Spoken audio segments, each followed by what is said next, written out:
Bhagavatam class 66.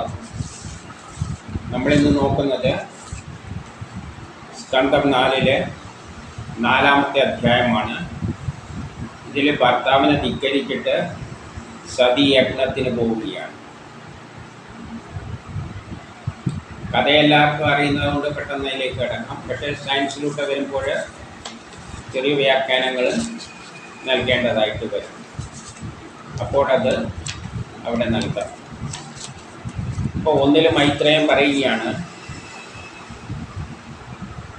Shivan ഇപ്രകാരം പറഞ്ഞെങ്കിലും ശിവൻ പറഞ്ഞു ഇങ്ങനെ ചിലയിടത്തെല്ലാം വിളിക്കാതെ തന്നെ ചെല്ലാം. പക്ഷേ അവരുടെ സ്വഭാവ സമയത്ത് ശരിയല്ല എങ്കിൽ ചില സന്ദർഭങ്ങളിലൊന്നും പോയി ചെന്നുകൂടാ. ദക്ഷൻ്റെ അവസ്ഥയെ അത്തരത്തിൽ തന്നെയാണ്. എന്നോടുള്ള ദേഷ്യം കൊണ്ട് അത് നിന്നോട് പ്രകടിപ്പിക്കും എന്നെല്ലാം പറഞ്ഞു. പക്ഷെ പോകേണ്ടെന്നോ പോകണമെന്നോ ഒന്നും പറഞ്ഞിട്ടില്ല. എങ്കിലും പോയാലുള്ള സതിയുടെ ദേഹനാശത്തെ പറ്റി ചിന്തിച്ചുകൊണ്ട്, അപ്പോൾ ശിവനറിയാം പോയി കഴിഞ്ഞാൽ സതിക്ക് ദേഹം വെടിയേണ്ടി വരും. അപ്പൊ ഇത് കേട്ടപ്പോൾ ചിന്തിച്ചുകൊണ്ട് വിരമിച്ചു. അത് ചിന്തിച്ചുകൊണ്ട് വിരമിച്ചു എന്ന് പറഞ്ഞാൽ വേറെ ഒന്നും പറയാനൊന്നും പോയില്ല. അപ്പോൾ ദേവിയാകട്ടെ ഒന്നും പറഞ്ഞുമില്ല, ഒന്നും ചെയ്തുമില്ലല്ലോ. അപ്പം ഒരുമാതിരി അന്തം വിട്ടിട്ട് വീട്ടിൻ്റെ അകത്തേക്കൊന്നും പുറത്തേക്കും പോകുന്നു, പുറത്തുനിന്ന് അകത്തേക്കും വരുന്നു. ഇങ്ങനെ അങ്ങോട്ടും ഇങ്ങോട്ടും നടന്നുകൊണ്ടിരുന്നു. എന്ത് ചെയ്യണമെന്നല്ലാതെ അങ്ങോട്ടും ഇങ്ങോട്ടും. എന്നിട്ട് 2-ൽ പറയുകയാണ്, ബന്ധുക്കളെ കാണാനുള്ള ആഗ്രഹം മൂലം കരഞ്ഞും കണ്ണുനീർ വാർത്തും കരയുന്നുണ്ട്, കണ്ണുനീർ ഒലിപ്പിച്ചുകൊണ്ടിരിക്കുന്നുണ്ട്, ദേഹമാണെങ്കിൽ വിറക്കുന്നുണ്ട്. എന്നിട്ട് ഭഗവാനെ കോപത്തോടു കൂടി ഒന്ന് നോക്കി ദയിപ്പിക്കുമാറും.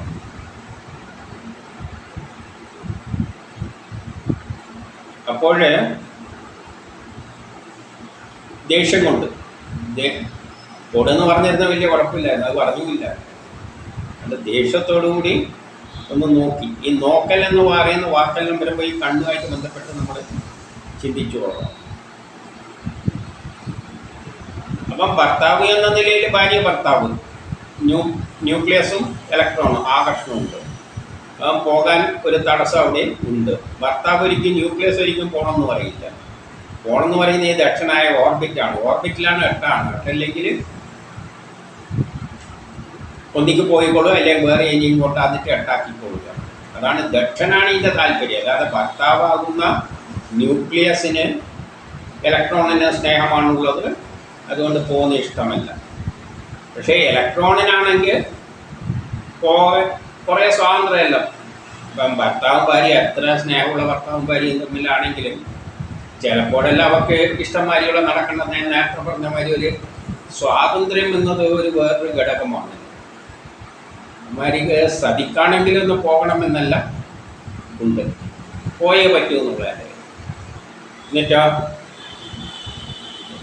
അതിപ്പം വലിയ ഇലക്ട്രോൺ ആണെങ്കിൽ പെട്ടെന്ന് അതിന് പോകാൻ പറ്റും.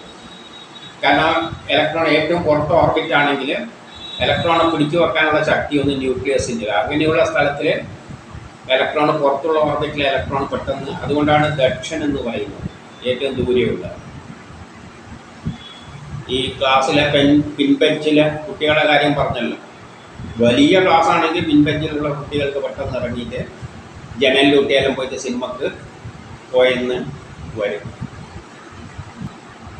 3-ൽ പറയുകയാണ്, പിന്നെ നെടുവേർപ്പെട്ടുകൊണ്ട് തൻ്റെ ദേഹത്തിൻ്റെ പാതി നൽകിയ ഭർത്താവിനെ ഉപേക്ഷിച്ചു. തൻ്റെ ദേഹത്തിൻ്റെ, അതായത് ഭർത്താവിൻ്റെ, ശിവൻ്റെ ന്യൂക്ലിയസിൻ്റെ, ന്യൂക്ലിയസ് ആണല്ലോ ഓർബിറ്റ് ആറ്റങ്ങൾ ഉണ്ടാക്കുന്നത്. അതിലാണല്ലോ ഇവർക്ക് സ്ഥാനം കൊടുത്തിരിക്കുന്നത്, ആ ഓർബിറ്റിൽ. അപ്പം പകുതി ദേഹം ഇവളാണ്, പകുതി ന്യൂക്ലിയസ് ആറ്റത്തിൻ്റെ. അപ്പം പകുതി ദേഹം ആരാണ് കൊടുക്കുന്നത്? ആറ്റം തന്നെയാണ് കൊടുക്കുന്നത്, ആ ന്യൂക്ലിയസ് തന്നെയാണ് കൊടുക്കുന്നത്. ഈ ന്യൂക്ലിയസാണ് ഈ അതിൻ്റെ ചുറ്റുമാണ് ഇലക്ട്രോൺ. അപ്പോൾ ഈ ന്യൂക്ലിയസ് ഉണ്ട് തന്നെ ആറ്റം ഉണ്ടാകണമെങ്കിൽ ന്യൂക്ലിയസ് ആണ് അത് വേണ്ടത്. അപ്പം ന്യൂക്ലിയസിൻ്റെ ദേഹത്തിലാണ് പകുതി ഭാഗം ഇലക്ട്രോണും സ്ഥലം കൊടുത്തിരിക്കുന്നത്. കൊടുത്തയാണെങ്കിലും എന്ത് ചെയ്തു? ഭഗവാനെ ഉപേക്ഷിച്ച ദുഃഖത്തോടും, ദുഃഖമുണ്ട് നൊമ്പരത്തോടും എല്ലാം കൂടിയിട്ട് മാതാപിതാക്കളുടെ ഗ്രഹത്തിലേക്ക് പോയി. അപ്പോൾ ഈ ഇലക്ട്രോണിന് ഇതും തമ്മിലെ പ്രേമാണല്ലോ, പോസിറ്റീവ് നെഗറ്റീവ് ആകർഷണമുണ്ട്. അപ്പം പോകുന്നതിൽ, വിട്ടുപോകുന്നതിൽ എതിർപ്പുമുണ്ട്. അതേസമയം ഇവിടെ ഒന്നായിട്ട് നിൽക്കാൻ പറ്റില്ല, പോയേ പറ്റൂ. അപ്പം പോയിട്ട് ഇതിലേക്ക് വന്നു ചേരും, ഇവിടെ പോയി നിൽക്കും. അപ്പോൾ ഇതിന് എട്ടുമാകും, ഇതിനൊന്നും ഇല്ലാതെയാകും. ഒന്നുമില്ലെങ്കിൽ കുഴപ്പമില്ല, ഒന്നായിട്ട് നിൽക്കാൻ പറ്റില്ല. അപ്പം മനസ്സിലുള്ള രണ്ട് ആഗ്രഹമാണ്, പോവുകയും വേണം, ദക്ഷൻ്റെ ആ പ്രേരണ കൊണ്ട് പോവുകയും വേണം, മറ്റേൽ പോകുന്നതിൽ വിഷമമുണ്ട്. അതുകൊണ്ട് ഭർത്താവിന് പകുതി ദേഹം നൽകിയ ഭർത്താവിനെ ഉപേക്ഷിച്ച് പോകുന്ന ദുഃഖത്തോടും നൊമ്പരത്തോടും കൂടി മാതാപിതാക്കളുടെ ഗ്രഹത്തിലേക്ക് പോയി. അവിടെ നാലിൽ പറയുകയാണ്, ഏകാഗിയായിട്ട് വേഗം അവൾ നടന്നു പോവുകയാണ്. ആ ഇലക്ട്രോണിൻ്റെ പോക്ക് എന്നെല്ലാം പറഞ്ഞാൽ വളരെ വേഗത്തിലായിരിക്കും. ഒരാറ്റം വിട്ട് കഴിഞ്ഞാൽ, ഇലക്ട്രോണ് ഒരാറ്റം വിട്ട് കഴിഞ്ഞാൽ പിന്നെ അതിന് ഒറ്റക്ക് നിൽക്കാൻ പറ്റില്ല, ഒരൊറ്റ ഓട്ടാണ്. അതാണ് നമ്മളെ ഇലക്ട്രിക് കറണ്ടിലൂടെ വൈദ്യുതി ഓടുന്നതല്ല. ആറ്റത്തിൽ നിന്ന് വിട്ടുപോയ ഇലക്ട്രോൺ പിന്നെ എവിടെയും നിൽക്കില്ല, ഒരൊറ്റ പോക്കാണ്, ഭയങ്കര സ്പീഡിൽ. അപ്പം ഏകാഗിയായിട്ടാണ് പോവുക. വേഗം നടന്ന് പോകുമ്പോൾ യക്ഷന്മാർ, ആയിരക്കണക്കിനായ അനുചരന്മാർ, രുദ്രൻ്റെ കൂടെയുള്ള അനുചരന്മാർ, കുറേ കിങ്കരന്മാരെല്ലാം ഉണ്ടല്ലോ, അവരുമെല്ലാം ഇവളെ പിന്നാലെ പോയി. അപ്പം രുദ്രനിൽ നിന്ന് പുറത്തേക്ക് വരുന്ന ഊർജമാണ്. ഒരു ഇലക്ട്രോണ് ആറ്റത്തിൽ നിന്ന് പുറത്തേക്ക് പോകുമ്പോൾ അത് എനർജിയും കൊണ്ടാണ് പുറത്തേക്ക് വരുന്നത്. അതാണ് ഇവിടെ കിങ്കരന്മാർ എന്നെല്ലാം പറഞ്ഞത്. നമ്മൾ ടെസ്റ്റ് ട്യൂബിലെല്ലാം കാണാം, രണ്ട് സാധനങ്ങൾ കൂട്ടിച്ചേർക്കുമ്പോൾ അത് തീയും പുകയെല്ലാം വരുന്നു. അപ്പോൾ അതെല്ലാം കിങ്കരന്മാരാണ്. ഇത്തരം രാസപ്രവർത്തനങ്ങൾ നടത്തുമ്പോൾ കിങ്കരന്മാരെല്ലാം അവളെ പിന്നാലെ പോകും. പിന്നെ 5 പറയുകയാണ്, കിളികൾ, പന്ത്, കണ്ണാടി, താമരപ്പൂ, ഇങ്ങനെ കുറേ കളിപ്പാട്ടെല്ലാം എടുത്തുകൊണ്ടാണ് അവർ പോയതെന്നാണ് പറയുന്നത്. പോകുമ്പോഴേ ഈ കിന്നരന്മാരെല്ലാം കുറേ കളിപ്പാട്ടെല്ലാം എടുത്ത്, കൊടയും വെഞ്ചാമരപ്പൂം കൊടയെല്ലാം എടുത്തിട്ട് രാജാവിൻ്റെ ഒരു ചിഹ്നമായിട്ട് തന്നെയാണ്. അപ്പോൾ ഉയർന്ന നിലയിലുള്ളത് അച്ഛൻ രാജാവാണ്, ഭർത്താവാണെങ്കിൽ മറ്റേൻ്റെ അങ്ങനത്തെ നിലയിലുമാണ്. സംഗീതോപകരണങ്ങളോട് കൂടിയെല്ലാം. അങ്ങനെ സംഗീതം എന്ന് പറയാൻ കാരണം ഒരു രാസപ്രവർത്തനം നടക്കുമ്പോൾ അതിനകത്ത് ശബ്ദമെല്ലാം വെടിയും പച്ചയെല്ലാം പുറത്തേക്ക് വരും. അതായത് കെമിസ്ട്രി പഠിച്ചവർക്കറിയാം, ചില വസ്തുക്കളെല്ലാം ചേർക്കുമ്പോൾ രാസപ്രവർത്തനം നടക്കുമ്പോൾ അതിൻ്റെ അകത്തുനിന്ന് ഇങ്ങനെ വെടിയും പുകയെല്ലാം ആയിട്ട് ഇങ്ങനെ പുറത്തേക്ക് വരും. അതാണ് ശബ്ദമായിട്ട് സംഗീതോപകരണങ്ങളോടുകൂടിയാണ് അവളെ പോക്ക്. എവിടെ? മറ്റേ ആ ദക്ഷൻ്റെ ഓർബിറ്റിലേക്ക്. ദുന്ദുബി, അനുവിന ദുന്ദുബി, ശംഖ്, ഓടക്കുടൽ എന്നെല്ലാം പറയും. പലതരം ശബ്ദം അതിൻ്റെ അകത്തുനിന്ന് പുറത്തു വരും. ഇപ്പം വെടിക്കെട്ട്, ഒരു ബോംബ് പൊട്ടുമ്പോഴുള്ള ഒച്ച കണ്ടിട്ടില്ല. എന്തുകൊണ്ടാണത്? അവിടെ ഇലക്ട്രോണും പ്രോട്ടോണും കൂടിയിട്ട് വേറൊരു വസ്തുവായിട്ട് മാറുമ്പോഴാണ്. പിടിമിന്നൽ, ഹൈഡ്രജനോ OH നെഗറ്റീവ് കൂടിച്ചേരുമ്പോഴാണ് അവിടെ സംഗീതം ഉണ്ടാകുന്നത് ആകാശത്തിൽ. അപ്പോൾ ഈ ഇലക്ട്രോൺ ഇറങ്ങിപ്പോകുമ്പോൾ എപ്പോഴും ഇടിയും പൊടിയും ഒച്ചപ്പാടും ബഹളവും എല്ലാം, വെളിച്ചവും എല്ലാം. അപ്പോൾ ആഘോഷമായിട്ടാണ് അവിടെ പോക്ക്. എല്ലാം കഥയിൽ അങ്ങനെ പൊടിപ്പും തൊങ്ങലും വെച്ച് പറയുകയാണ്. നമ്മൾ ചിന്തിക്കുമ്പോൾ ഏതോ കാളപ്പുറത്ത് കയറിയിട്ടാണ് പോകുന്നത്. യാത്ര പോയി. അവരെല്ലാം കൂടിയിട്ട് വലിയ ഘോഷയാത്രയായിട്ടാണ് പോയത്. ആരുടെ വാദ്യഘോഷം. അപ്പോൾ അവിടെ ചെല്ലുമ്പോൾ ഭയങ്കര വാദ്യഘോഷമെല്ലാം. അവിടെയും ബ്രഹ്മാവും ഋഷികളും എല്ലാം അവിടെ ഉണ്ട്. മണ്ണ് കൊണ്ട്, മരം കൊണ്ട്, പലതരം ഇരുമ്പ് കൊണ്ടുള്ള പലതരം പാത്രങ്ങളെല്ലാം അവിടെ ഉണ്ട്. എല്ലാം അലങ്കരിച്ചിരിക്കുന്നതാണ്. ആ യാഗശാലയിലേക്ക് അവർ കയറിയങ്ങ് ചെന്നു. അവിടെ കയറി ചെന്നപ്പോൾ ദക്ഷിണാൽ അനാദരിക്കപ്പെട്ട അവിടെ എത്തിയപ്പോൾ ദക്ഷൻ കണ്ടതായിട്ട് നടിച്ചില്ല. സതീദേവിയെ മാതാവും സഹോദരികളെല്ലാം കൂടി വന്നിട്ട് എതിരേറ്റ് സ്വീകരിച്ചു. പക്ഷേ വേണ്ടതെല്ലാം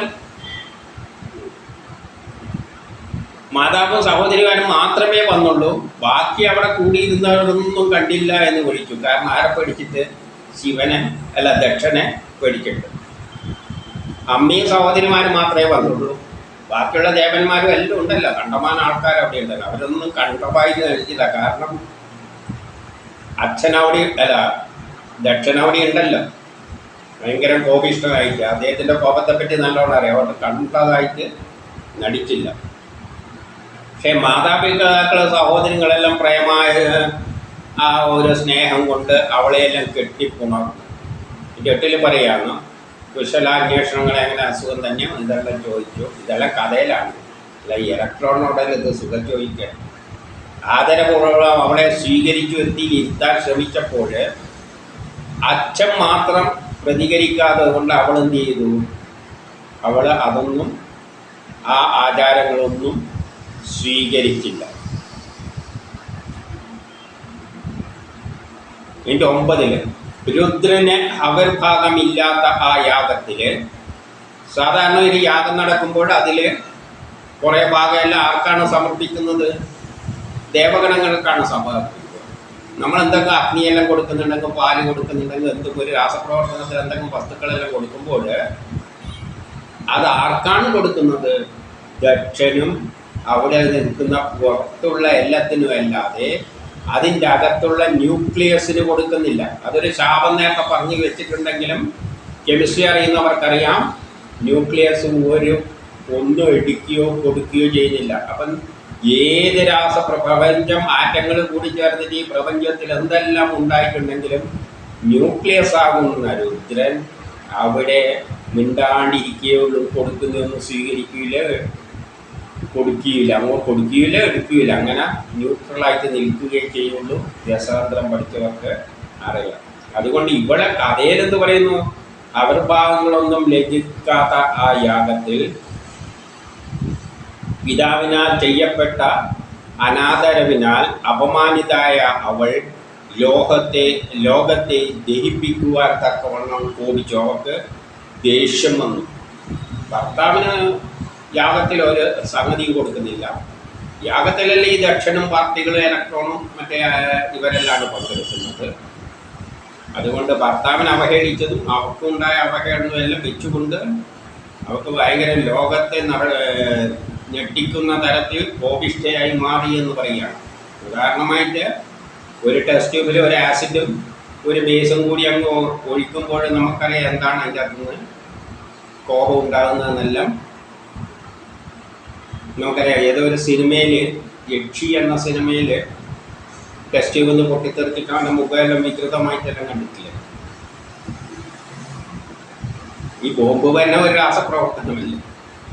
അപ്പോൾ അതിനെപ്പറ്റിയാണ് ഇവിടെ പറയുന്നത്. അവളുടെ കോപം കൊണ്ട് ലോകം മുഴുവൻ വധിച്ചു എന്ന് പറയുകയാണെങ്കിൽ, എന്നിട്ടോ 10 ആ ദേവി തൻ്റെ ആജ്ഞാശക്തിയാൽ ഭൂതഗണങ്ങളെ തടഞ്ഞു നിർത്തി. അപ്പം ഭൂതഗണങ്ങളെല്ലാം അവൾ തടഞ്ഞു നിർത്തി, അവിടെ നിന്ന് മാറ്റി നിർത്തി അവളെ ശക്തി കൊണ്ട്. ലോകമൊക്കെയും കേൾക്കെ ശിവദ്വേഷിയായ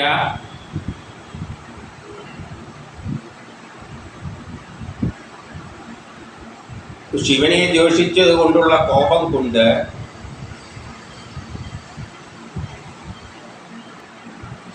ഭർത്താവിനെ നിന്ദിച്ച ആ ദക്ഷനെ കുറച്ച് നിന്ദിച്ചുകൊണ്ട് സംസാരിക്കും. എന്നിട്ട് ആ പറയുന്നതാണ് എന്തെല്ലാമാണ് പറഞ്ഞത് എന്നാണ് അടുത്ത 11 മുതൽ പറയുന്നത്. 11 മുതൽ ശ്രീദേവി പറയാണ്,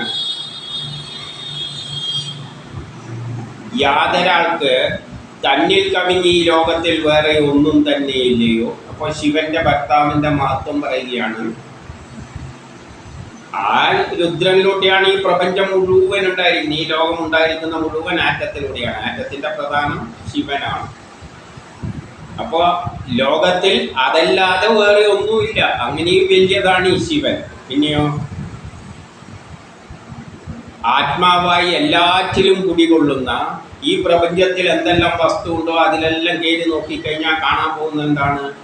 ഈ ആറ്റങ്ങളെ ആണ്. അപ്പൊ ആത്മാവായി എല്ലാറ്റിലും കുടികൊള്ളുന്ന ആ വ്യക്തിയെ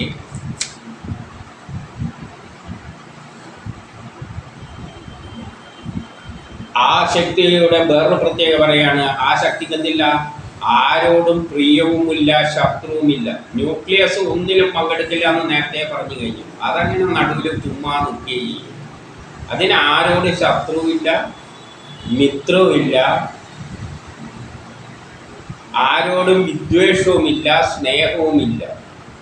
അങ്ങനെയുള്ള ആ വ്യക്തിയെ ആരാണ് പ്രതികൂലിയായി കാണുക? അച്ഛനോട് ചോദിക്കുകയാണ്. ഇങ്ങനെയുള്ളൊരു മഹാനാണ് ആ ഭർത്താവ്. ഈ പ്രപഞ്ചം മുഴുവൻ ഉണ്ടായിരിക്കുന്ന അതിൽ നിന്നാണ്, എല്ലാത്തിലും കുടികൊള്ളുന്ന അദ്ദേഹമാണ്. അദ്ദേഹത്തിന് ആരും ശത്രുവില്ല, മിത്രവുമില്ല, വിദ്വേഷവുമില്ല, സ്നേഹവുമില്ല. ന്യൂക്ലിയസിന് ആരോടും ഒന്നുമില്ല. അതങ്ങനെ നടുവിൽ ചുമ്മാ നിൽക്കുന്നതാണ്. അങ്ങനെയുള്ള വ്യക്തിയോട് എങ്ങനെയാണ് ദേഷ്യം തോന്നുന്നത്? ആർക്കാണ് ദേഷ്യം തോന്നുക? അച്ഛന് മാത്രമാണ് തോന്നിയത്. ഇനി 12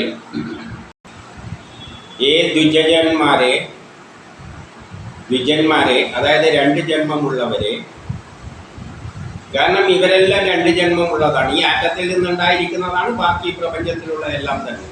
അവരെല്ലാം നശിക്കുകയും ചെയ്യും, പിന്നെയും മരിക്കുകയും ജനിക്കുകയും എല്ലാം ചെയ്യുന്നവരാണ്.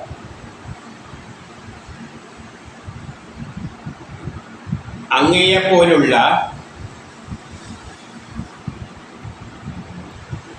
അവിടെ കൂടെ നിന്നവരോടാണ് പറയുന്നത്, നിങ്ങളെല്ലാം അങ്ങനെ പോലെയുള്ളവര് അന്യന്മാരുടെ ഗുണങ്ങളൊന്നും ഒരിക്കലും കാണാതെ അവരെ ദോഷിക്കുകയാണ് ചെയ്യുക. അന്യന്മാരിൽ ഗുണമൊന്നുമല്ല നോക്കുക. ഇങ്ങനത്തെ മോശം വ്യക്തികൾ അന്യന്മാരിൽ കാണുന്ന എന്താണ്? അവരെ കുറ്റേ കാണുള്ളൂ, നല്ലയൊന്നും കാണില്ല. എന്നാൽ മഹാത്മാക്കൾ എന്തേ കാണുള്ളൂ? അങ്ങനെയല്ല, അവർ ഗുണമേ കാണും. മഹാന്മാരാണെങ്കിൽ ഒരു വ്യക്തി കാണുമ്പോൾ അയാളിലുള്ള ഗുണത്തെ മാത്രമേ നോക്കൂ, കുറ്റത്തെ, ദോഷത്തെ. അത് ചെറിയ ഗുണമാണെങ്കിലും പോലും അത് വലുതായിട്ട് അവർ കാണാൻ ശ്രമിക്കും. ഓരോ വ്യക്തിയിലുമുള്ള ചെറിയ ഗുണങ്ങളെ അവർ വലുതായി കാണാനാണ് മഹാത്മാക്കൾ ശ്രമിക്കുക.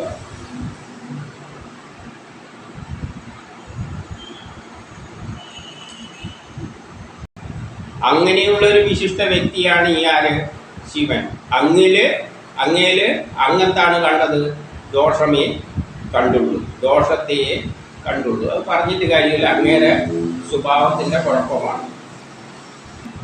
എന്നിട്ട് 13 പറയുകയാണ്, ദുർജനങ്ങൾ ജഡശരീരത്തെ ആത്മാവായി കാണും.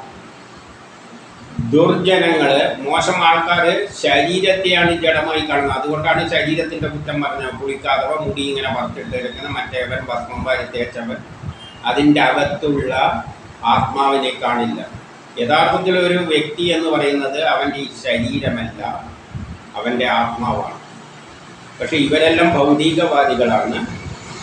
അതുകൊണ്ട് അവരെതിരേക്കാണ്. ഭൗതിക ലോകമാണ് ഈ ദക്ഷൻ അല്ലെങ്കിൽ ആറ്റങ്ങൾ ഉണ്ടാക്കാൻ പോകുന്നത്. ആറ്റം ഉണ്ടാക്കിയ ഭൗതിക ലോകമാണിത്. അപ്പോൾ അവരെല്ലാം ഭൗതിക ലോകങ്ങളാണ്. അവരെ ശരീരത്തിലേക്ക് കാണുള്ളൂ. ശരീരത്തെയാണ് വ്യക്തിയായിട്ട് കാണുക, അതിൻ്റെ അകത്തുള്ള ആത്മാവിനെ കാണില്ല. മഹാത്മാക്കൾ അത് പൊറുക്കും. അതുകൊണ്ട് ആ സത്യം അറിയുന്ന മഹാത്മാക്കൾ ആരാണ്? മഹാത്മാക്കൾ ശിവൻ ചിലപ്പോൾ ഇതെല്ലാം പുറത്തേക്കും, നിങ്ങളീ അപമാനിച്ചത്. പക്ഷേ അവരുടെ പാദരേണുക്കൾ അത് പൊറുക്കുകയില്ല. അവരുടെ കൂടെ നടക്കുന്ന കുറേ രുദ്രഗണങ്ങളെല്ലാം ഉണ്ടല്ലോ, അവരെ മഹാന്മാരെ വ്യക്തികൾ അതൊന്നും പ്രതികരിക്കില്ല. അവൻ്റെ വിവരക്കേട് പറഞ്ഞിട്ടിരിക്കുകയുള്ളൂ. പക്ഷെ അവൻ്റെ ചുറ്റും കൂടി നിൽക്കുന്നവർക്ക് അങ്ങനെ ഒരു മനസ്ഥിതി ഉണ്ടാവില്ല. അവർ നിന്ദകരുടെ പ്രതാപത്തെ നശിപ്പിക്കും. അങ്ങനെയുള്ള വ്യക്തികളുടെ കൂടെ നടക്കുന്നവര് നിങ്ങളുടെ പ്രതാപത്തെ തന്നെ നശിപ്പിക്കുക തന്നെ ചെയ്യും. എന്നിട്ട് 14 പറയുന്ന, ശിവം എന്ന ആ 2 അക്ഷരമുള്ള തിരുനാമത്തെ ഉച്ചരിക്കുന്നവരുടെ ദുഷ്കൃത്യങ്ങൾ. ആ പേര് വെറുതെ ഒന്ന് ഉച്ചരിച്ചാൽ മാത്രം മതി. അവരുടെ ദുഷ്കൃത്യങ്ങൾ ഉടനെ ഇല്ലാതാകും. ഒന്ന് പേര് ചിന്തിച്ചാൽ തന്നെ മതി, ഈ ചെയ്ത കുറ്റമെല്ലാം ഇല്ലാതാകും. ആ ശിവനെ അങ്ങ്, ശിവൻ എന്ന് പറഞ്ഞാൽ മംഗളമൂർത്തി എന്നാണ് അർത്ഥം. ആ ശിവനെ അദ്ദേഹം എന്തായിട്ടാണ് ഉപമിച്ചത്? അമംഗളമൂർത്തിയായിട്ട് ദോഷിക്കുന്നുവല്ലോ, കഷ്ടം എന്ന് പറയുകയാണ്. എൻ്റെ 15 പറയുന്നു, ഇത് 15 പറയുന്ന എന്താണെന്ന് വെച്ചാൽ, ആ ബ്രഹ്മാനന്ദം നുകരുവാൻ, ആ ശിവനിലെ ബ്രഹ്മാനന്ദം നുകരുവാൻ മഹാത്മാക്കൾ വണ്ടുകളെപ്പോലെ ശ്രമിക്കുന്നുവോ കൊതിക്കുന്നുവോ അങ്ങനെയുള്ള ലോകബന്ധുവിനെയാണ് അങ്ങ് അധിക്ഷേപിച്ചത്. എൻ്റെ 16 എന്താണ് പറയുന്നതെന്ന് വെച്ചാൽ, യാതൊരാൾ ജടയെല്ലാം പറിച്ച് അഴിച്ചിട്ടിട്ട് ചുടുകാടിലെ അസ്ഥിമാലയും ചാമ്പലും തലയോട്ടിയെല്ലാം ധരിച്ച് പിശാചിനോടുകൂടി വസിക്കുന്നുവോ, അങ്ങല്ലാതെ അങ്ങൾക്കോ അങ്ങനെ നിൽക്കുന്ന ആ വ്യക്തിയുടെ മഹത്വത്തെ തിരിച്ചറിയാൻ പറ്റിയില്ല. എന്നാൽ അങ്ങയുടെ മറ്റുള്ളവർക്കും അദ്ദേഹത്തെ തിരിച്ചറിയാൻ പറ്റിയില്ലേ എന്ന് ചോദിക്കുകയാണ്. അങ്ങേക്കും ഇദ്ദേഹത്തിൻ്റെ വ്യക്തിത്വം മഹത്വം ഒന്നും മനസ്സിലാക്കാൻ പറ്റിയില്ല. പക്ഷെ അവിടെ വരെ ഈ സൃഷ്ടിയെടുത്ത ബ്രഹ്മാവടക്കം അവിടെയുണ്ട്. അപ്പം അവർക്കൊന്നും ഇതൊന്നും തിരിച്ചറിയാൻ പറ്റിയില്ലേ?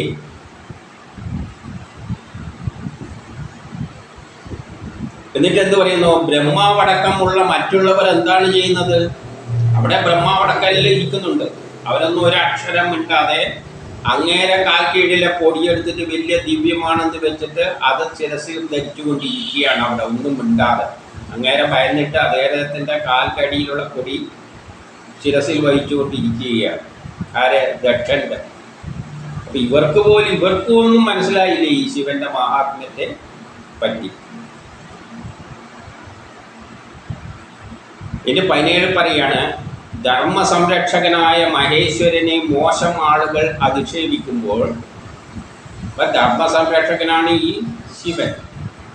ആ ശിവനെ ഇങ്ങനെ മോശമായ ഇവരെല്ലാം കൂടി ഈ ദക്ഷനെല്ലാം അധിക്ഷേപിക്കുമ്പോൾ, കഴിവില്ലാത്തവരാണെങ്കിൽ, ഈ ബ്രഹ്മാവൊന്നും കഴിവില്ലാതെ വലിയ നിസ്സാരന്മാരാണെങ്കിൽ അവർ ചെയ്യേണ്ട എന്താണെന്ന് വെച്ച് കഴിഞ്ഞാൽ, ചെവിയും പൊത്തിയിട്ട് അവിടെ നിന്ന് എണീച്ച് പോവുകയായിരുന്നു വേണ്ടിയിരുന്നത്.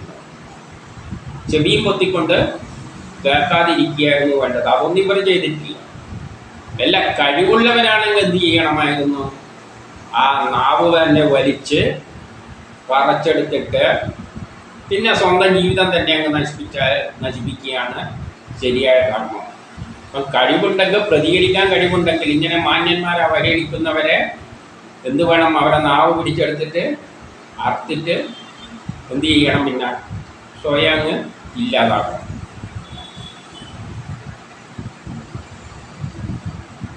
അതിനാൽ 18 പറയുന്നു,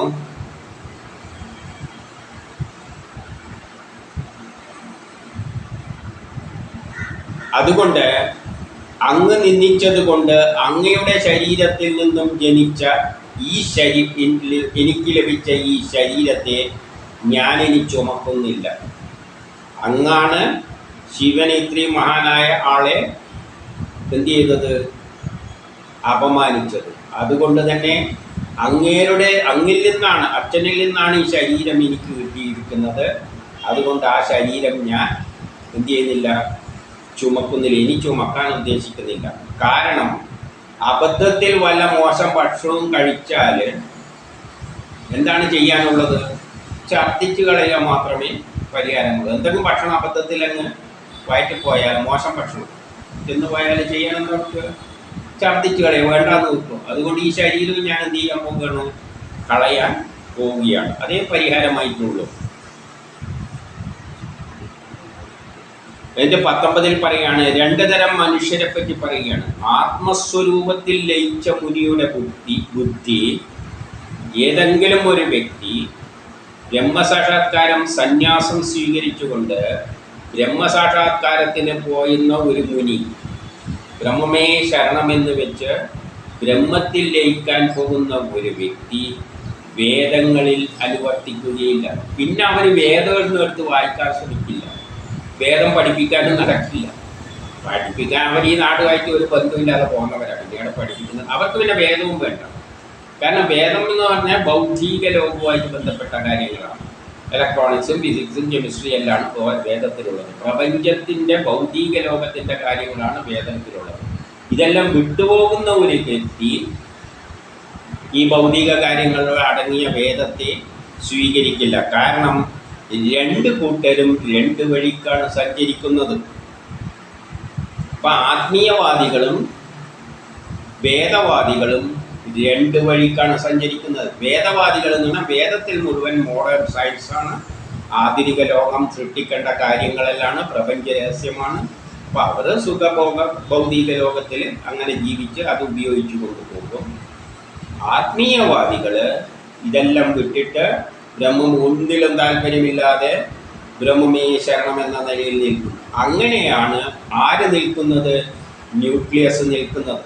ആറ്റത്തിൻ്റെ അകത്തുള്ള ന്യൂക്ലിയസ് ഒന്നിലും പങ്കെടുക്കാതെ ഒരു സന്യാസിയെപ്പോലെ അങ്ങനെ കഴിയുകയാണ്.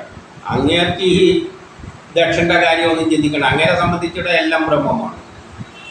എന്നാൽ ഈ ഭൗതിക ലോകത്തിൽ വരുന്ന ഈ ദക്ഷനും ഓർബിറ്റിലുള്ള ഇലക്ട്രോണുകൾക്കെല്ലാം അതാണ് ഭൗതിക ലോകമായി തീർന്നത്. അവർക്കെന്താണ്? അവരുടെ മാർഗം വ്യത്യാസമാണ്. അതുകൊണ്ടാണ് ഈ രണ്ട് വ്യത്യാസമായിട്ട് തോന്നിയത്. അല്ലാതെ അപമാനിക്കാൻ വേണ്ടിയൊന്നും ശിവൻ എണീക്കാതെ എന്തുകൊണ്ടാണ്? അദ്ദേഹം ബ്രഹ്മസാക്ഷാത്കാര ഒരു സന്യാസിൻ്റെ അവസ്ഥയിലെത്തിയാണ്. അങ്ങേത്തിയിലൊന്നും തലയിടാൻ ആവശ്യമില്ല. ഒരാറ്റത്തിലെ ന്യൂക്ലിയസ് ഒന്നിലെ ഈ ലോകം മുഴുവൻ ഉണ്ടായാലും ന്യൂക്ലിയസിന് അതിലൊന്നും താല്പര്യമില്ല. അങ്ങനെ നടുവിൽ ചുമ്മാ ഇരിക്കുകയാണ്. കാട്ടിക്കൂട്ടുന്നത് മുഴുവൻ ഇലക്ട്രോണും ഓർബിറ്റുകളുമാണ്. കെമിസ്ട്രി പഠിച്ചവർക്ക് അറിയാം. സ്വധർമ്മത്തിൽ സഞ്ചരിക്കുന്നവൻ മറ്റു ധർമ്മങ്ങളിൽ സഞ്ചരിക്കുന്നവരെ ആക്ഷേപിച്ചുകൂടാ. അപ്പോൾ രുദ്രൻ്റെ കാര്യം എന്താണ്? അദ്ദേഹം ആ ബ്രഹ്മസാക്ഷാത്കാരം വരെയുള്ള നിർഗുണമായ അവസ്ഥയിൽ ആരോടൊന്നിലും പങ്കെടുക്കാതെ കണ്ടില്ല കേട്ടില്ല എന്ന് പറഞ്ഞ് ന്യൂക്ലിയസ് ഇരിക്കുകയാണ്. അത് അദ്ദേഹത്തിൻ്റെ ധർമ്മം. ഓർബിറ്റിൻ്റെ ധർമ്മം എന്താണ്? ഇലക്ട്രോണിൻ്റെ എല്ലാം പുതിയ പ്രപഞ്ചങ്ങൾ ഉണ്ടാക്കുക, ഇതല്ല. അപ്പം അവർ ഭൗതികവാദികളാണ്.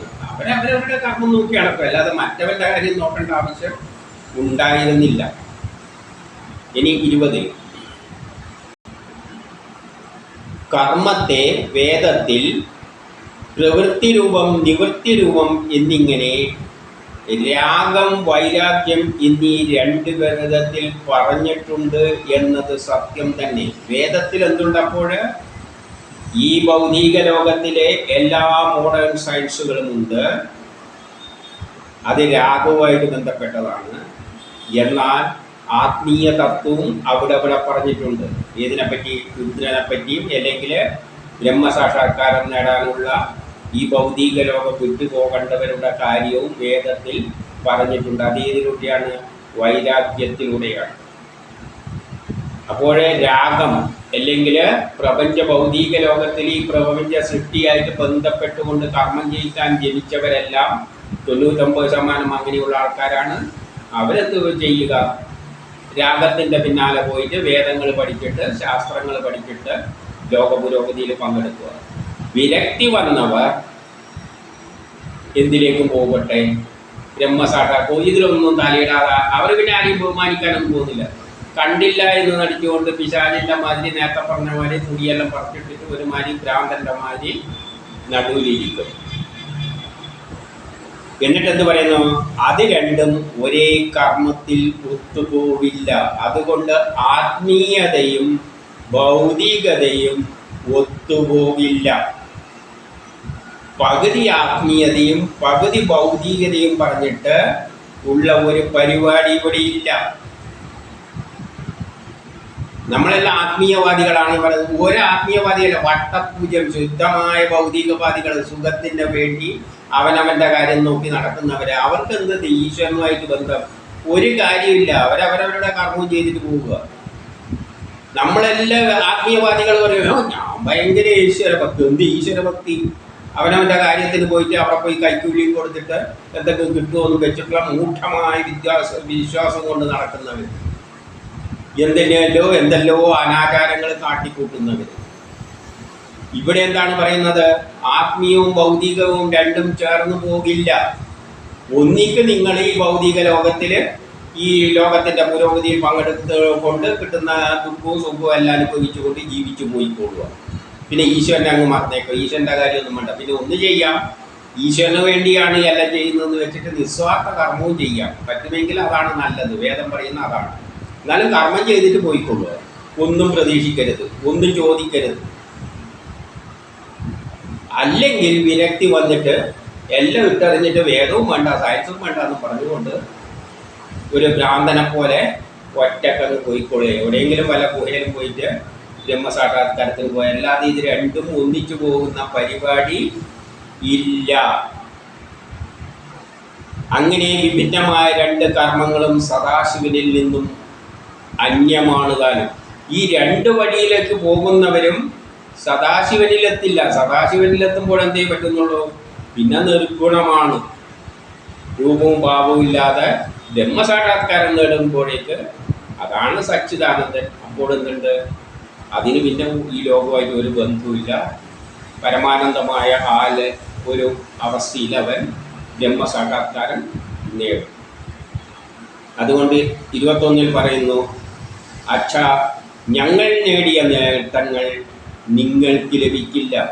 ഞങ്ങൾ ശിവനോടൊത്ത്, അതായത് അർദ്ധനാരീശ്വരനാണല്ലോ, പകുതികളാണല്ലോ, പകുതി സ്ഥാനം കൊടുത്തിരിക്കുകയല്ലേ. അപ്പം നമ്മൾ നേടിയ നേട്ടങ്ങൾ നിങ്ങൾക്ക് കിട്ടില്ല. അപ്പോൾ ബ്രഹ്മസാക്ഷാത്കാരത്തിന് പോകുന്നവർക്കുള്ള നേട്ടം എന്താണ്? അവർ പിന്നെ കഷ്ടപ്പാടൊന്നുമില്ല, സുഖം, എപ്പോഴും മനസ്സമാധാനം. കാരണം ഒന്നിലും താല്പര്യമില്ലെങ്കിൽ ഒരാഗ്രഹമില്ല, ഒന്നും വേണ്ടെങ്കിൽ ഈ ലോകത്തിൽ ഒരു ചുക്കും വേണ്ട, ബന്ധുക്കളും ഇല്ല, അച്ഛനും ഇല്ല, അമ്മയും ഇല്ല, ഭാര്യയില്ല, മക്കളും ഇല്ല എന്നെല്ലാം പറഞ്ഞ് പോകുന്നവർക്ക് പിന്നെ എന്തെന്നാ കഷ്ടപ്പാടുള്ള സുഖം, പരമസുഖം. എവിടെ നിന്ന് കിട്ടുന്ന കുറച്ച് ജീവൻ നിലനിർത്താൻ വേണ്ടിയേ തിന്നുള്ളൂ. അതും വലിയ നിർബന്ധമൊന്നുമില്ല. അവർക്ക് സുഖം കിട്ടും, മറ്റുള്ളവരെ കഷ്ടപ്പെടും. ഞാനെന്താ ചിന്തിച്ച് വെക്കുന്നത്? ജീവിതം തന്നെ മരണം വരെ കഷ്ടപ്പാട് തന്നെയാണ് എന്നാണ് വേദം പറയുന്നത്. ഈ ലോകത്തിൽ ആരും തന്നെ കഷ്ടപ്പാടില്ലാത്തവരില്ല. ആ സത്യാദ്യം മനസ്സിലാക്കുക. എല്ലാവരും മനസ്സിൽ കഷ്ടപ്പാടും കൊണ്ട്, ദുഃഖവും കൊണ്ട്, എല്ലാം കൊണ്ട് കഷ്ടപ്പെട്ടിട്ടാണ് ജീവിക്കുന്നത്. 100% ആൾക്കാർ.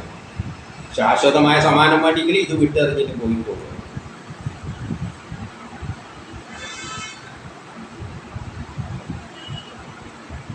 എന്നാൽ അങ്ങ് യാഗശാലയിലെ ഭക്ഷണ വസ്തുവിൽ തൃപ്തനാണ്. അങ്ങാണെങ്കിൽ യാഗശാലയിൽ കിട്ടുന്ന പായസലം തിന്നുന്ന അതിലെ യാഗം നടത്തിയിട്ട് തൃപ്തിപ്പെട്ടിട്ടിരിക്കുകയാണ്. നമ്മളെ ലോകം വേറെയാണ്. അതുകൊണ്ട് ഇത് രണ്ടും ഒന്നായിട്ട് ചേർക്കരുത്. അങ്ങയുടെ ലോകം എന്താണ്? അത് അവ്യക്തമാണ്, ഒരു വ്യക്തമില്ലാത്ത ഒരു സംഗതിയാണ് അത്. പക്ഷെ നമ്മളത് നല്ല ബോധമുള്ള ലോകമാണ്. ആര് സതി പറയുകയാണ്. ഇനി 22 ഈ പരമേശ്വരൻ്റെ ശത്രുവായ ഒരാളിൽ നിന്നും ഉടലെടുത്ത ഈ ശരീരം, പരമേശ്വരൻ്റെ ശത്രുവാണ് ആര്? ഈ ദക്ഷൻ. അങ്ങേരിൽ നിന്നാണ്, അച്ഛനാണല്ലോ, അങ്ങേരിൽ നിന്നെടുത്ത ജനിച്ചതറിയ കിട്ടിയതാണ് എനിക്ക് ശരീരം. ദുഷ്ടനായ അങ്ങയുമായുള്ള ബന്ധം ഹേതുവായി, ദുഷ്ടനായ അങ്ങുമായിട്ടുള്ള ഈ ബന്ധം കൊണ്ട്, മോളെ ഭർത്താവായി പോയല്ലോ, ആ ബന്ധം കൊണ്ട് എനിക്ക് നാണക്കേടുണ്ടായിരിക്കുകയാണ്. ആയതിനാൽ ഈ പിറവി നിന്ദ്യമാണ്. അതുകൊണ്ട് ഇങ്ങനെ ജനിച്ച ഈ അച്ഛൻ്റെ മകളായിട്ട് ജനിച്ചതിൽ ഞാൻ നിന്ദിതനാണ്. എന്നിട്ട് 23 പറയാണ്, ആ പരമേശ്വരൻ ദാക്ഷായണി എന്നിനി എന്നെ വിളിക്കുമ്പോൾ, ഇതും കഴിഞ്ഞിട്ട് അവിടെ പോയി കഴിഞ്ഞാൽ ദാക്ഷായണി എന്ന് വിളിക്കുമ്പോൾ, ദാക്ഷായണി എന്ന് പറഞ്ഞാൽ ദക്ഷൻ്റെ പുത്രി, ആ തറവാട്ട് പേരാണല്ലോ, ഗോത്ര നാമമാണല്ലോ വിളിക്കുക. എന്നെ വിളിക്കുമ്പോൾ അപ്പോൾ ഞാൻ വളരെയധികം ക്ലേശിക്കും. ഇനി അങ്ങോട്ട് പോയിട്ട് അങ്ങനെ ദാക്ഷായണി എന്ന് വിളിക്കുമ്പോൾ തന്നെ അങ്ങയുടെ വംശത്തിൻ്റെ പേരും പറഞ്ഞ്, ഗോത്രത്തിൻ്റെ പേരും പറഞ്ഞ് വിളിക്കുമ്പോൾ എനിക്ക് കുറേ ക്ലേശങ്ങളുണ്ടായി. ക്ലേശങ്ങൾ സഹിക്കാനൊന്നും എനിക്ക് പറ്റില്ല. അതിനാൽ അങ്ങയിൽ നിന്നുണ്ടായ ദേഹം ഞാൻ ഉടനെ വെടിയാം. അതുകൊണ്ട് ഞാൻ ഈ ദേഹം വെടിയുകയാണ്. എന്നിട്ട് 24 മൈത്രേയൻ പറയുന്നു, ഈ വിധം ക്രോധശാലയിൽപ്പെട്ട് ആ ക്രോധത്തിൽ പെട്ടുകൊണ്ട് ദക്ഷനോട് പറഞ്ഞ ശേഷം വളരെ ക്രോധത്തോടു കൂടി ആ യാഗശാലയിൽ വെച്ച് ദക്ഷനോട് ഇതെല്ലാം പറഞ്ഞ ശേഷം നിലത്ത് വടക്ക് ദിക്കിലേക്ക് തിരിഞ്ഞിരുന്നു. മഞ്ഞപ്പട്ടുടുത്ത അവൾ കണ്ണടച്ച് യോഗമാർഗത്തിൽ പ്രവേശിച്ചു. അവൾ യോഗ ചെയ്യാനാണ് തുടങ്ങിയത് അവിടെ വെച്ചിട്ട്. അപ്പോൾ എന്താണ് ഉണ്ടായത്? അവൾക്ക് വിരക്തി വന്നു. വിരക്തി വരുമ്പോൾ പിന്നെ ആദ്യം എടുത്ത് കളയേണ്ടത് ഈ ശരീരമാണ്. അല്ലാത്ത സമാധി ഉണ്ടായിക്കഴിഞ്ഞാൽ എൻ്റെ ശരീരമാണ് ഞാൻ, അതുകൊണ്ട് എന്നെ ഇങ്ങനെ കൂട്ടിലെല്ലാം ആക്കിയിട്ട് ഇങ്ങനെയെല്ലാം ചെയ്യണം എന്നെല്ലാം പറയുന്ന ഒരു പരിപാടി ഉണ്ടല്ലോ. യോഗ സമാധിയിലേക്ക് പോകുമ്പോൾ ആദ്യം ഈ ശരീരം ഉപേക്ഷിക്കുകയാണ്. എനിക്ക് ഈ ശരീരം വേണ്ട, ഇത് കളയുകയാണ്. അപ്പം യോഗമാർഗത്തിൽ പ്രവേശിച്ചു. എന്നിട്ട് 25 അവൾ ആസനജയം സാധിച്ചവളായി. യോഗാസനങ്ങളിലൂടെയെല്ലാം തന്നെയാണ് അവിടെ കിടന്നിട്ട് കുറച്ച് ആസനം, ബ്രീത്തിങ് എക്സസൈസ് എല്ലാം എടുക്കുന്നത്. പ്രാണ അപാന വായുവിനെ സമാനമാക്കി. രണ്ട് വായു ഈ ശരീരത്തിൽ പലതരത്തിലുള്ള സിഗ്നൽ ഉണ്ടല്ലോ, അതിനെല്ലാം ന്യൂട്രലൈസ് ചെയ്തു, സമാനമാക്കി. നാഡീചക്രത്തിൽ നിന്ന് ഉദാനവായുവിനെ വയറ്റിൽ നിന്നും അങ്ങ് ഹൃദയത്തിലേക്ക് ബുദ്ധിയോടുകൂടി മനസ്സിൽ ചിന്തിച്ചുകൊണ്ട്, അത് നേരത്തെ പറഞ്ഞ മാർഗമാണ്. മനസ്സിൽ നിന്നും ചിന്തിച്ചിട്ട് ഹൃദയത്തിൽ കൊണ്ടുവരുന്നു. ഹൃദയത്തിൽ നിന്ന് കണ്ടത്തിലൂടെ എടുത്തിട്ട് ഭ്രൂമധ്യത്തിലേക്ക് കൊണ്ടുപോകുന്നു. എന്നിട്ട് അതിൽ ലയിപ്പിക്കുന്നു. എന്നിട്ട് 26 മഹാദേവൻ്റെ മടിത്തട്ടിൽ അനേക തവണ കിടന്നിരുന്ന ആ ശരീരത്തെ, കല്യാണം കഴിഞ്ഞിട്ട് അവിടെ പോകുമ്പോൾ മഹാദേവൻ്റെ മടിത്തട്ടിലാണ് ഇവളെപ്പോഴും ആ ശരീരം കൊണ്ട് കിടന്നു വെച്ചിരുന്ന ആ ശരീരത്തെ ദക്ഷിണോട് വന്ന കോപത്താൽ ഉപേക്ഷിക്കുവാനായി ദേഹത്താകമാനമുള്ള വായുവിനെ, അപ്പം ശരീരത്തിൽ മുഴുവനുണ്ട് വായുവുണ്ട്, പിന്നെ എന്തുണ്ട്? അഗ്നിയുണ്ട്. ഈ വായുവും അഗ്നിയും കൂടിയിട്ട് ആവാഹിച്ചു. എന്നിട്ട്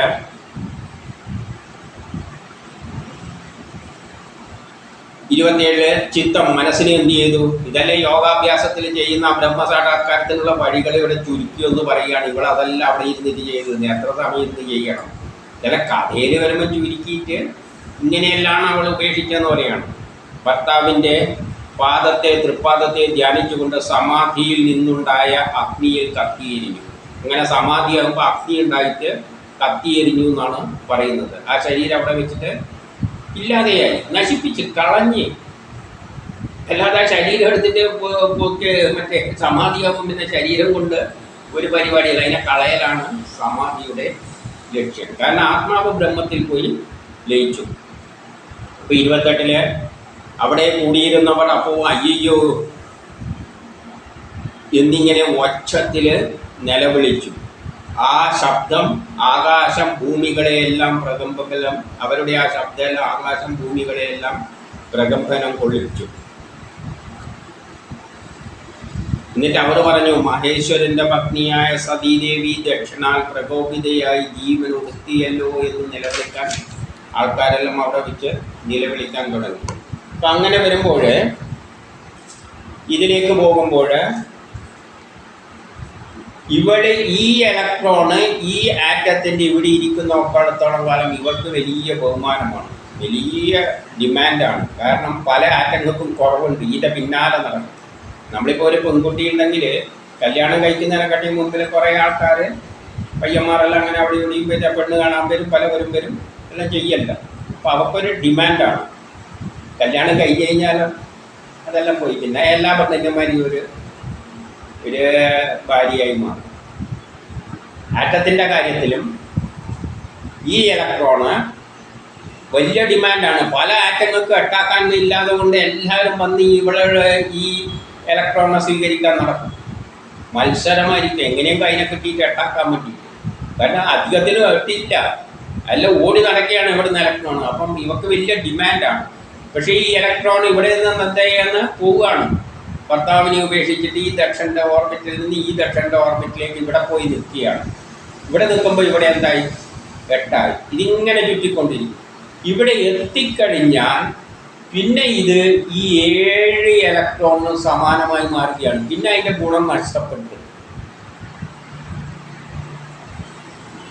പിന്നെ അവള് സാധാരണ ഇലക്ട്രോൺമാർ ഒരു കൂട്ടത്തിലായി മാറി. അതാണ് ഇവിടെ ശരീരം തേച്ചു എന്ന്. പിന്നെ അവളെ ക്രെഡിറ്റ് എല്ലാം പോയി, അവളില്ലാതെയായി. ഇനിയിപ്പോൾ പിന്നെ ഈ ഇലക്ട്രോൺ ഇങ്ങനെ ചുറ്റിക്കൊണ്ടിരിക്കുക ചെയ്യുക. പിന്നെ എപ്പോഴെങ്കിലും ഇതിൻ്റെ പിന്നാലെ നടക്കുന്നുണ്ടല്ലോ, ഇലക്ട്രോൺ പ്രവർത്തനം ഇത് രണ്ടും ഒന്നിച്ചേ നടക്കുകയുള്ളൂ. എപ്പോഴെങ്കിലും ഒരു രാസപ്രവർത്തനത്തിലൂടെ ഇതിനെ വേർപെടുത്തുകയാണെങ്കിൽ ഈ കൊടുത്ത ഇലക്ട്രോണെ തിരിച്ചു കൊടുത്താലേ പോവുകയുള്ളൂ. അപ്പോൾ ആ കൊടുക്കുന്നത് ഈ പോയ ഇലക്ട്രോൺ തന്നെയാണെന്നില്ല, ഇതിലേതെങ്കിലും അങ്ങനെയുള്ള എട്ടിലേതെങ്കിലും ഒന്നേ പോകുള്ളൂ, അല്ലാതെ അവർക്ക് പിന്നെ വേറെ പ്രാധാന്യം ഇല്ല. ഇതാണിവിടെ സതി ആത്മഹത്യ ചെയ്തു അഗ്നിയിലൂടെ. അപ്പോൾ എന്ത് പറ്റും? ഈ ടെസ്റ്റ് ട്യൂബിൽ നിന്ന് അഗ്നിയെല്ലാം പുറത്തേക്ക് വരും. കെമിസ്ട്രി പഠിച്ചവർക്കറിയാം. അല്ലെങ്കിൽ യക്ഷി എന്ന സിനിമയിൽ പണ്ട് ടെസ്റ്റ് ട്യൂബിൽ നിന്ന് പൊട്ടിത്തെറിച്ചിട്ട് അവൻ്റെ മുഖമെല്ലാം ഒരുമാതിരിയായി കാണിച്ചില്ല. അത് കണ്ടാലും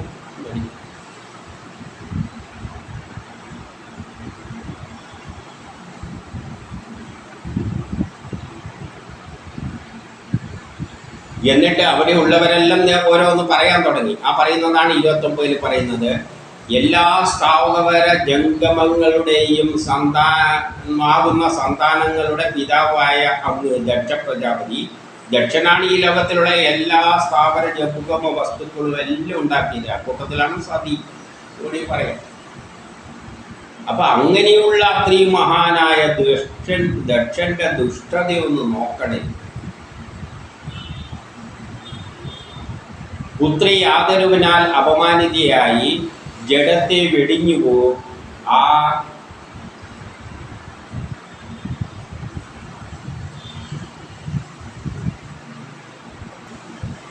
ധീരചിത്തയായ അവൾ എല്ലാ കാലത്തും ബഹുമതിയെ അർഹിക്കുന്നു.